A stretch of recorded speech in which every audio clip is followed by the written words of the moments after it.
أعوذ بالله من الشيطان الرجيم بسم الله الرحمن الرحيم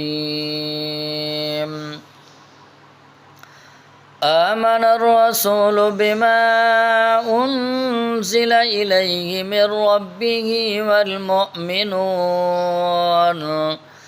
كل آمن بالله وملائكته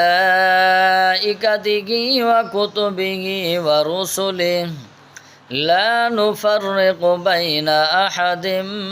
من رسله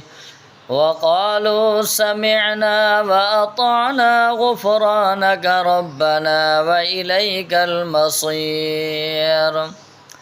لا يكلف الله نفسا إلا وسعها لها ما كسبت وعليها ما اكتسبت ربنا لا تؤاخذنا إن نسينا أو أخطأنا ربنا ولا تحمل علينا إصرا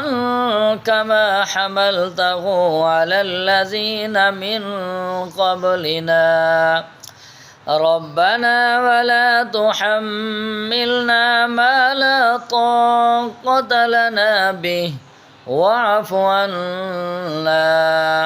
واغفر لنا وارحمنا أنت مولانا فانصرنا على القوم الكافرين صدق الله العظيم